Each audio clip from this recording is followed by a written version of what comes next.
But here's my question: Has Petersburg gotten poorer as the years have went on? We've lived here for over 30 years now. Yeah. Has it gotten poorer or has it gotten richer? Because at one point in time, Petersburg was decent. You mean the school system? Yes. Well, I graduated in '96 from Petersburg. So And I was a Petersburg it was grad. decent, but I don't think the income was vastly different. We were probably still like 46th as a state. So this is income, and so the new test scores haven't come out yet by county. The population of Grant. This was in 2022, 11,000 people, median age of 46.2, household income of 52,875, 52,875. It used to be 47. 47,000 to 52,000, so it had a 12% increase. So Grant County is actually one of the higher states. Now, our friend where I live, Higher County. Higher County, yes, sorry. Where I live in Hardy County, their population is 14,000, so it's a bigger county. Their median age is 45.2, but their median household income is 49,000. So Hardy County actually has a lower household income than Grant County does. Okay. And their household income went from 46 in 2021 to 49 in 2022. So they had a 5.6% increase, where Grant County had a 12% increase, and this is year over year.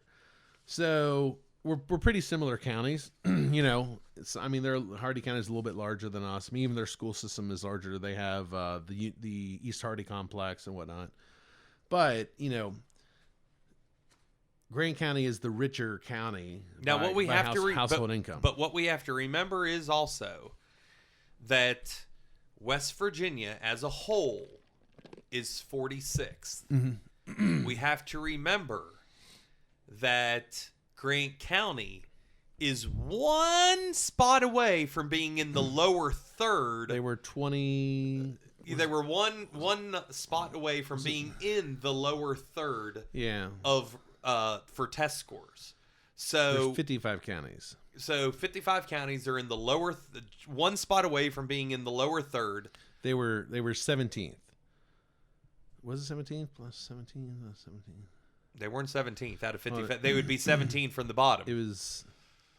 They were 33rd or 34th. Yes. Something like that. Anyway. Yeah. And so you're not only are you one of the lowest states, then you're becoming almost one of the lowest counties, one of the lowest states, yeah. 1/3 of the counties. So that's why for people who had questions, that's why we're saying throwing money at an issue doesn't fix it. Because it hasn't fixed it, because we're in year 5 now of the levy. Existing levy, yeah. What has it done?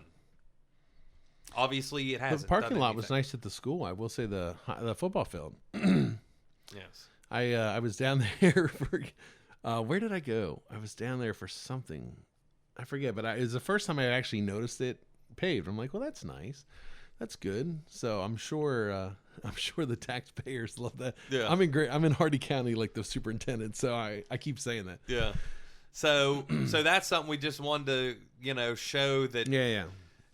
Just because money isn't everything. Money isn't everything. Being poor doesn't mean that you are less educated. It doesn't mean you're more educated, as we see on. Well, listen, we were not rich growing up by any way, shape, or form, and we were never rich. I mean, we were okay. Government I came cheese before you. Yes, we were dirt poor. I understand. Dirt poor. I know we had government cheese, until all of us kids moved out.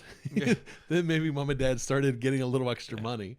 But yeah, I mean, we were raised very poor, and we're from Grant County, and I was educated in Grant County, then Shepherd College. I only got an associate's degree from there. I shouldn't say only. I got an associate's degree from there. Been very successful with it, but just because you're from a low performing county, a low poverty area, doesn't mean that you have to just accept it. This is what my life's going to be. I don't like that, because I think that's so bad to say as a father of 4 kids, just to say, well, listen, daddy's poor, so you're not going to be very smart. I mean, that's just that to me, that's unacceptable. I tell my daughter, I'm like, daddy's poor, you better be smart to take care of me. Yeah, that's true. And she is super smart. No, but we should want the better for the kids. I mean, I wish that somebody would come online and say, listen, let's sit down and let's fix this. That's what I wish we could see.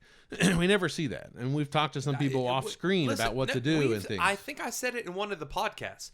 The first thing they should do is get a homeschool curriculum and put it in the schools. Because I'm telling you, these homeschool curriculums are light years ahead of what the school system is. Light years. I mean, you know, talking to kids my daughter's age. Okay, so I'll give you an example. I'm not telling you. When the kids come, they have to the pool. They have to sign their name and sign in. Mm-hmm. I have 10, 11, and 12-year-old kids that don't know how to spell their name and write their name. Gotcha. It's just sad. Yeah. So there's something that needs to be done. And here's the thing. This might be a 10-year fix. Because you're going to have to... Oh, it's not going to happen overnight. Yeah. I'm not saying that you write off 7 through 12. But you might have to start at kindergarten. And it might take a generation to get up to where you need to be. So it's not an easy fix. And I think we want to do easy fixes. I say you start and then you keep feeding into.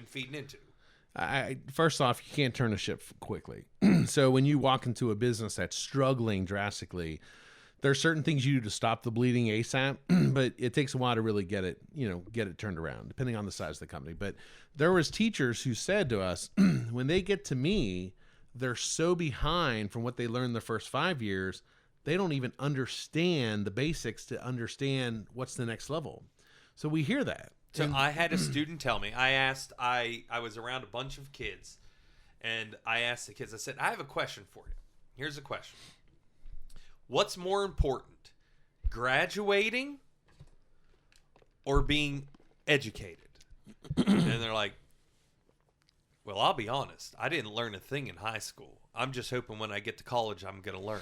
And I said, you're in trouble. Yeah, it's going to be a tough couple of years. Yeah. Yeah. Yeah. It wasn't my daughter who said that. It wasn't. No. Because she's in Florida, 11th highest ranked school. Yes. She's in their advanced. Florida. And then I did some research on some of the Florida homeschooling, and they're even higher. Gotcha. Yeah. They it's funny because they mark them down because they're Christian. So they're like, for education, they're high. But then in their other marks, they're like, teaches the Bible and creationism. So they mark them lower.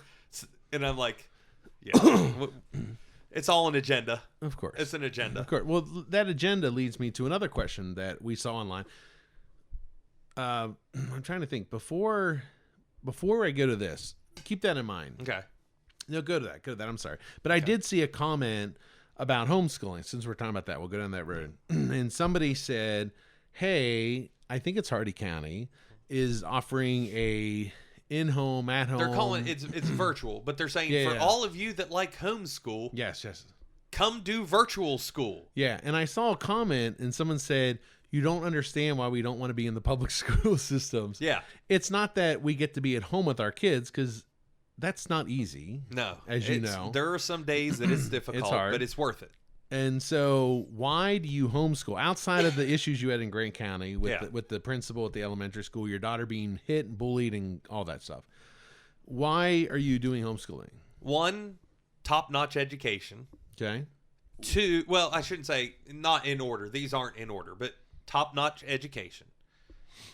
I get to determine what my daughter is taught. Okay. So I believe that the Bible is true and that there's creation. Mm-hmm. I don't teach the Big Bang. Okay. So I get to taught. So she's not indoctrinated with what they want, because they'll turn around and say, well, you're indoctrinating your child. Well, as the parent, that's It's the your right choice I as have. a parent. Correct. Yes.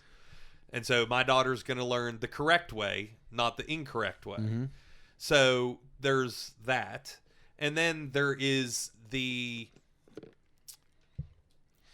fact that we can pour so much time into the kid. Because I wanted to say this earlier about, and I'm going somewhere. Because someone said, it's the parents and this and that, and trying to blame the parents for the reason that the kids don't learn. I saw that, yeah. My thing is, if as a teacher, you cannot have that kid learn in the time that you are in class with them, then you need a curriculum change. Because I have no homework in my school. Everything is done in class time. Gotcha. And we are done in 5 hours. So is it the curriculum? I would... Curriculum, I don't know if there's too much playing. I'm not in a class. No, but I've heard, we don't homeschool our daughter. I heard the curriculum is a big part of what the problem is in the school, public schools versus homeschooling. Is that true, or is that just a myth?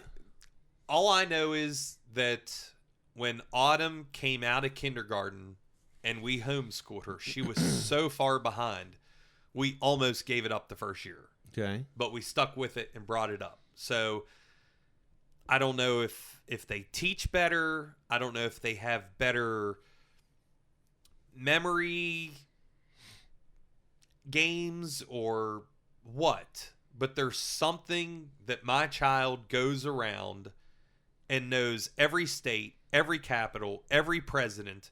And it's funny because I was with some kids this week and they were going over the states and they were like, I don't know what state this is. And this is high school. By looking at this by looking at the state. Okay. And I'm like, by high school? This was 2 years ago for my daughter.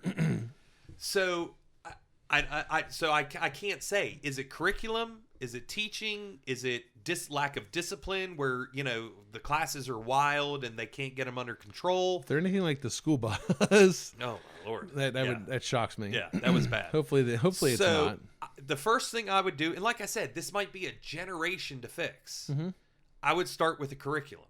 I would do a complete curriculum overhaul and see what happens. Because you got to get them K through 5, the most important years. You got to get them. And then, as they go up, they're going to be able to build and build and build and build.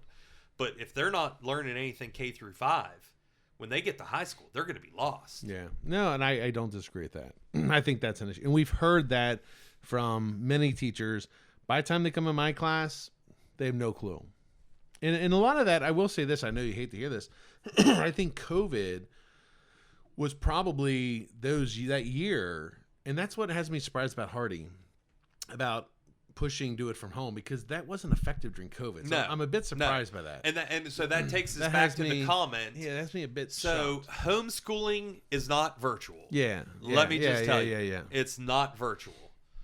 So there is a huge difference. And the reason they want you to go virtual, and why they were saying, if you homeschool and like homeschooling, join virtual. Because then they get your tax dollars. Of course. It's a money grab. That's what it is. How much per student were we estimating?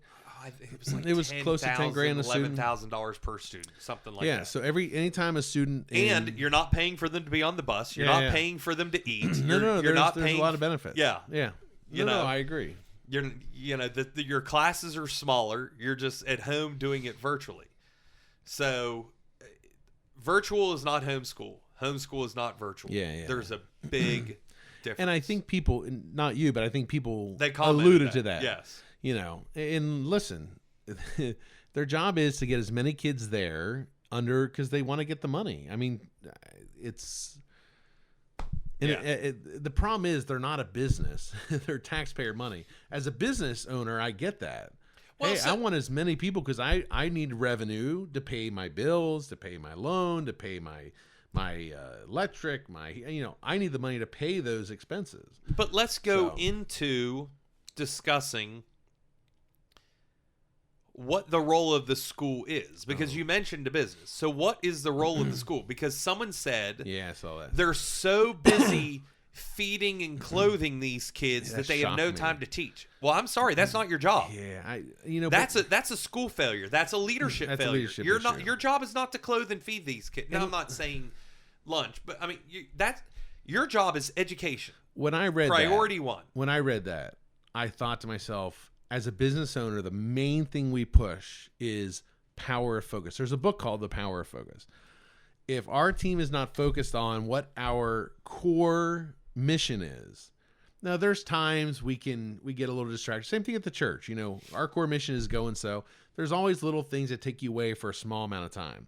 But when that distracts you from your core vision, that's an issue. And the thing is, in this community, there's a church downtown that does free food. Yeah. And Living Waters? Living Water. And they give nice food. Loads of food and away. They're great people. Do you remember the grapes help. that were going around town? When we were up in, I loved the grapes. We were up in Mount Storm giving away grapes after that, and they're like, I said, hey, I got loads of grapes for you. They're like, oh no, not more grapes. I said, well, you got some? They're like, oh, we got like 7 flats. I'm like, okay. But so here, and this is where we have gotten where the government oversteps their bounds. Remember, the school is government. I agree. The school is government. So let's not get this conflated. No, that's the government. Your public school is government. And they're paid with taxpayer dollars, yep. They are not supposed to be feeding or clothing because your outside entities are supposed to do that. And Living Waters covers a huge area for Grant County and feeds hundreds and hundreds of people. There's food banks all around, though. Yeah. Even up in the mountain. I mean, there's food banks. Living Water, I know of them, and they've been super great to work with. Yeah. And there's one in Hardy County. I think it's the Mooresville Church of God, I think, does it. Yeah, we've been there. When we took stuff to Kentucky, they helped us. Yeah. But they give out food. So, and then clothing. Why are you clothing students? CIS. They got money from, CIS? Yeah, communities and schools. They took money to get money. To clothe. Yes. That's not your job, schools. No, but I'm sorry, that's not your job. They got money from that. But it's all a money grab. Exactly. It's all a money grab. With the amount of clothes that we give away. Listen.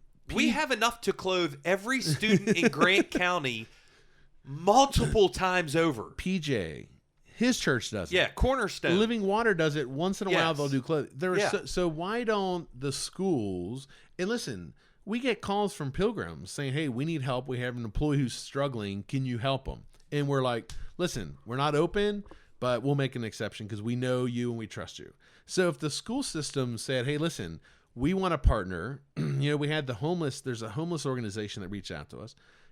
Listen, let us know how we can help because trust me, we have so many clothes. Yeah, which at our back to school pool party, August 16th, we are going to be giving away loads of kids' clothes. Yeah. The school doesn't need to do it. Well, there's organizations that do it. And they have to learn to partner. It is a money grab. I mean, that was clear to me at least. And then August 11th, we're up in Baird. We're doing a back school event with Baird, and they will be we'll be doing clothes, 100 free backpacks. Down here, we're doing 200 free backpacks. Devon State Farm. Up there, Cherrybrook Farm helped us out. Cherrybrook Farm, Kitzmiller Construction. We had a couple businesses, and I forget what's the Cypress Properties, I think, but we've had people help with that. And so we're gonna have free backpacks with school supplies, free clothes. We're gonna do bouncy houses and other stuff for fun up in Baird, but. There's organizations that support what that lady was saying, but when she said we're so busy with it, I'm thinking your main focus is education. Yeah. And I understand it's hard for kids to learn when they can't eat. Trust me, it's hard for me to work when I'm hungry. My wife calls me hangry. So I get that. But here's the thing. They have free lunches. Yeah, they have breakfast and lunch. So that's normal. They had that when we were there. Yeah, but so you can't feed them? They get to school, they eat? Yeah. They eat again at lunch? Yeah. So it was just a off-the-wall comment that I didn't understand because that's not your job. The core competency is what your main focus should be. It should be. And you should have partners to help you. I mean, trust me, we have partners in the church because we can't be everything to everybody. So we have partners. If there's people who have certain issues that we are not good with, here's where you need to, And then there was another thing about they're their main health care. I'm not sure what that means. And I was like, first of all, so let me tell you another story why Autumn was taken out. Okay, because I know some of the nurses, they're very nice. It's reminding me of this. So at the beginning of the year, they ask you, do you give permission for the school to help, medical assistance? I said no. I say no because number one, it opens it up that if you get some nut job in there that wants to decide that they have to transition, then they can take your child and do that and not tell you. So no. And if you say it doesn't happen, California just passed the law without the parents consent. The school can help your child transition. Correct. And they do not have to tell you as a parent. And the Board of Education sent our superintendent to California to learn this stuff. Well, I don't know if it's that stuff. Well, I want to be fair. How to repackage and what was the word? To change the narrative. Yeah, change the narrative. But yeah, and I don't know if they taught that, but so I listen, I wouldn't be voting to send my superintendent to California looking at how they do stuff, which is horrible. So horrible to this that the parents don't know. We decide what our child gets for if there's an healthcare. issue, call us. If there's an issue, we'll be there. I agree. They took my child into I don't know if it was a room or a bus, I can't remember what it was, and gave hearing tests. After you said that. Yeah. I'm like, absolutely not. That's not. Oh, we're sorry. There was a mix-up. You know what? I could have sued because that's illegal. You did not have permission to do that. For a minor. The school's out of control. And that's why I'm not in loco parentis. Because they're not my child's parents. I agree with you, and I understand. What I'm saying is if we have that instilled, why aren't we at least using it to make the teachers be the parents? I mean, but I don't disagree with you. I'm just saying, hey, if this is a law, why aren't we doing it? They just do it when they want to take more of your freedoms away. But I get so tired of, Sally, she would never do that. Yes, Sally would. I don't buy that. There was a teacher that I just saw this week walking around with cat ears on and cat paws, making cat noises. Well, that could have been, was it Cat Day? No. And I'm like, and some of the stuff I've heard from students, I'm telling, I've got the names of the teachers and everything that we could really, really go out on.